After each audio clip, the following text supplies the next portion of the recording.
My favorite thing about being a runner is the ritual of the Sunday long run. Most of the week I'm just trying to find time to squeeze in my runs, but carving out time on the weekend just for one long one is the best.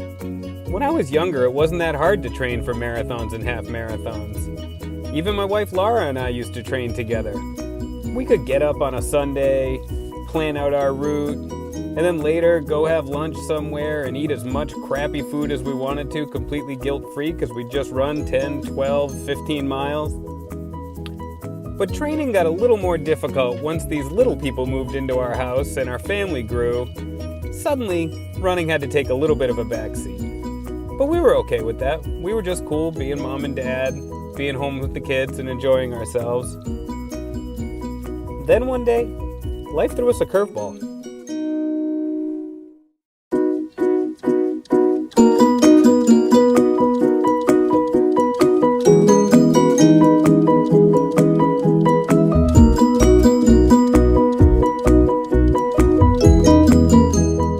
As soon as I got out of the hospital, I was anxious to start running again. And even though that made Laura very nervous, she knows me well enough to know that I was determined. Which is why on this crappy February day, she's banging out her miles on the treadmill in our garage, preparing for our first half marathon together in a few years. She also seems like she doesn't really want me to take her picture. I don't know, I guess she's just a little camera shy. So as I get ready to head out on my first 13-mile long run in quite some time, I know we probably won't set any course records the day of our half marathon. But since on the day of the race I'll only be like 9 months removed from having open heart surgery, I guess I'm pretty okay with that. The last several months really have been just so emotional, both for me and for my family. The ups and downs of my recovery and doctor's visits and all that stuff. I understand that going out and running 13 miles probably sounds like torture to a lot of people, but for me, being able to go through my normal Sunday morning routine and head out for my long run, I really do feel blessed.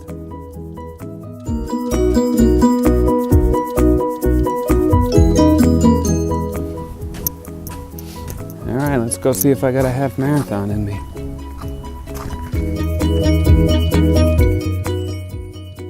When I was a kid, I remember my dad telling me that he used to get his best thinking done when he was out running.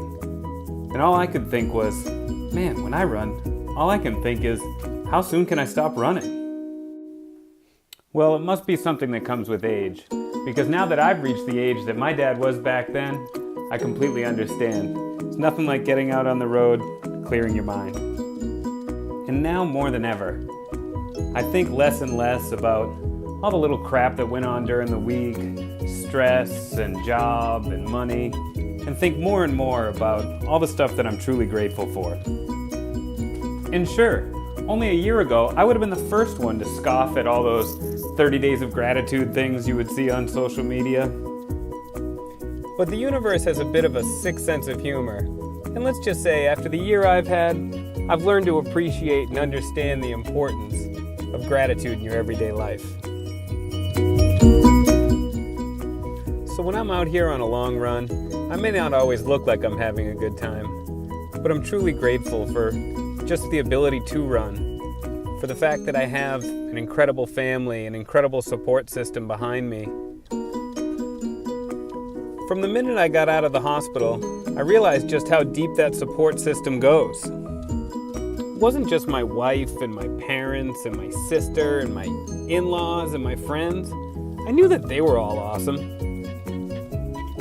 It was the kindness and generosity of relative strangers that really took me by surprise. Not just the cards and gifts and food that would show up at the house, but the people I didn't even know that well who would call and offer to cook or to mow my lawn. So when I'm out here running and all of that stuff is still really fresh in my mind, I just think to myself, how do you repay that?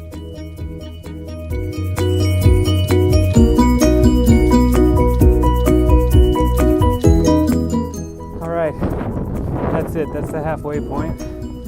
So I'm just gonna go turn around, do the same thing in reverse.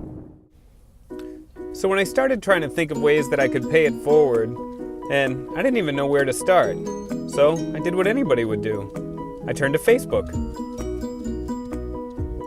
I wanted to find a local charity that was directly helping families that have been affected by a medical issue the same way my family had been. And that's how I found out about this incredible organization called Wings for Falmouth Families. They give 100% of the donations they receive directly to families in Falmouth who are dealing with a medical issue, either for a parent or for a child. And since I was so grateful to be back running again, I came up with an idea.